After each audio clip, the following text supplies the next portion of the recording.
ದೇಶಾದ್ಯಂತ 47 ಸ್ಥಳಗಳಲ್ಲಿ ಇಂದು ನಡೆದ ರೋಜ್ಗಾರ್ ಮೇಳದಲ್ಲಿ ವರ್ಚುವಲ್ ಮೂಲಕ ಪ್ರಧಾನಿ ನರೇಂದ್ರ ಮೋದಿ ಪಾಲ್ಗೊಂಡು ಕೇಂದ್ರ ಸರ್ಕಾರದ ವಿವಿಧ ಸಚಿವಾಲಯಗಳು ಮತ್ತು ಇಲಾಖೆಗಳಿಗೆ ನೇಮಕಗೊಂಡ 51,000ಕ್ಕೂ ಅಧಿಕ ನೂತನ ಉದ್ಯೋಗಿಗಳಿಗೆ ನೇಮಕಾತಿ ಪತ್ರ ವಿತರಿಸುವ ಪ್ರಕ್ರಿಯೆಗೆ ಚಾಲನೆ ನೀಡಿದರು.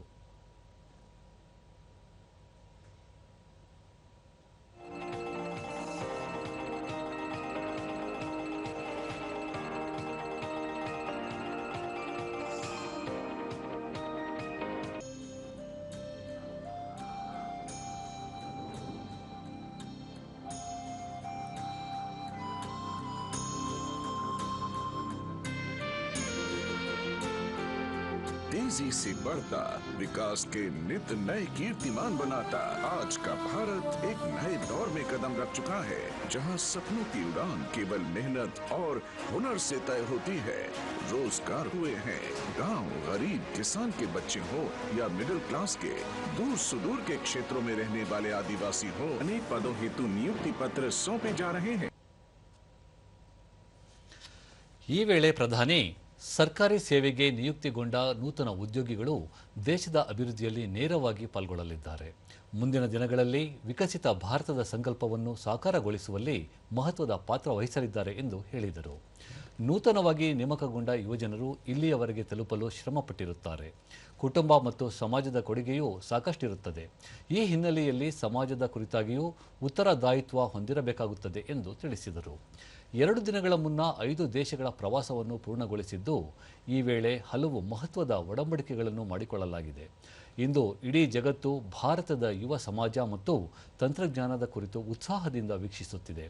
ಬೇರೆ ಬೇರೆ ದೇಶಗಳೊಂದಿಗೆ ಮಾಡಿಕೊಂಡಿರುವ ಒಪ್ಪಂದಗಳಿಂದ ಯುವಜನರಿಗೆ ಉದ್ಯೋಗ ದೊರೆಯುವ ಜತೆಗೆ ಸಾಮರ್ಥ್ಯವನ್ನು ಹೆಚ್ಚಿಸಿಕೊಳ್ಳಲು ಸಾಧ್ಯವಾಗಲಿದೆ ಎಂದರು.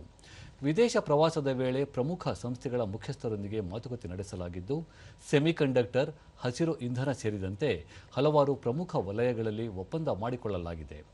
ಪ್ರತಿಯೊಂದು ಒಪ್ಪಂದಗಳು ಯುವಜನತೆಗೆ ಹೊಸ ಅವಕಾಶಗಳನ್ನು ಒದಗಿಸಲಿವೆ. ಪರಿಣಾಮವಾಗಿ ಭವಿಷ್ಯವನ್ನು ನಿರ್ಧರಿಸಲಿರುವ ಮಹತ್ವದ ಕ್ಷೇತ್ರಗಳಾಗಿರುವ ಶುದ್ಧ ಇಂಧನ, ಪ್ರಮುಖ ಖನಿಜಗಳು, ಹಸಿರು ಹೈಡ್ರೋಜನ್ ಮುಂತಾದ ವಲಯಗಳಲ್ಲಿ ಭಾರತದ ಯುವಜನತೆಯ ಪಾತ್ರ ಹೆಚ್ಚಲಿದೆ. ಇಂಜಿನಿಯರಿಂಗ್ ಕ್ಷೇತ್ರ ಮತ್ತು ಕುಶಲ ಕಾರ್ಮಿಕರಿಗೆ ಹೆಚ್ಚಿನ ಅನುಕೂಲವಾಗಲಿದೆ ಎಂದು ಹೇಳಿದರು. ವಿಕಸಿತ ಭಾರತ ನಿರ್ಮಾಣಕ್ಕಾಗಿ ದೇಶ ಇಂದು ವಿಭಿನ್ನ ವಲಯಗಳಲ್ಲಿ ಹೂಡಿಕೆ ಮಾಡುತ್ತಿದೆ. ಹಡಗು ನಿರ್ಮಾಣದಿಂದ ಹಾಗೂ ಹಡಗು ರಿಪೇರಿಯವರೆಗೆ ದೇಶದಲ್ಲೇ ಕಾರ್ಯನಿರ್ವಹಿಸಲಾಗುತ್ತಿದ್ದು, ಈ ವಲಯದಲ್ಲಿ 75,000 ಕೋಟಿ ರೂಪಾಯಿಗಳನ್ನು ಹೂಡಿಕೆ ಮಾಡಲಾಗುತ್ತಿದೆ. ಎಲೆಕ್ಟ್ರಾನಿಕ್ಸ್ ವಲಯದಲ್ಲಿ ದೇಶದ ಉತ್ಪಾದನೆ ಅಧಿಕವಾಗಿದೆ.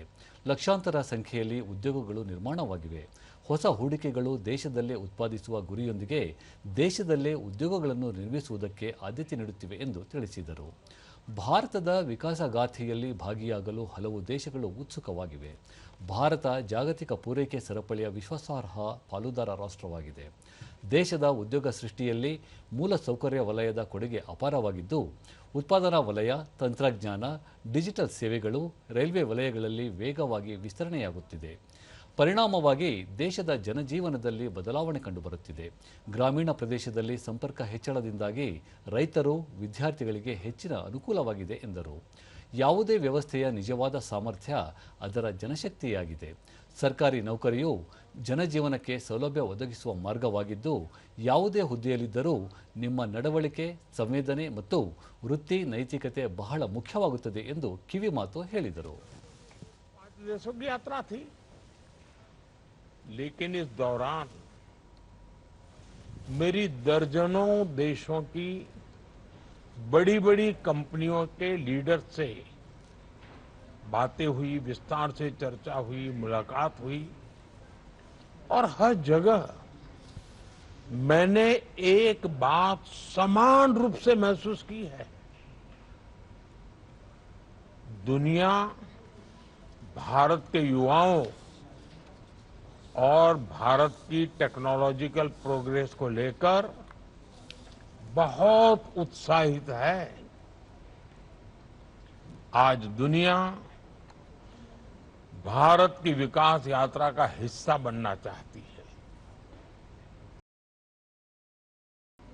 दुनिया के अलग अलग देशों के साथ पार्टनरशिप कर रहा है। इसका उद्देश्य यही है कि भारत के युवाओं को अवसर मिले, रोजगार मिले, उनका सामर्थ्य खिल उठे। साथ साथ मैं चाहता हूं मेरे देश के नौजवानों को ग्लोबल एक्सपोजर भी मिले।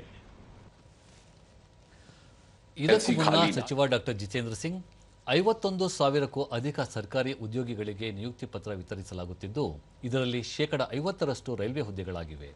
ಕೇಂದ್ರ ಸರ್ಕಾರ ಪ್ರತಿ ಯೋಜನೆಯನ್ನು ವಿಕಸಿತ ಭಾರತದ ಗುರಿ ತಲುಪಲು ಪೂರಕವಾಗುವಂತೆ ರೂಪಿಸುತ್ತಿದೆ ಎಂದು ತಿಳಿಸಿದರು.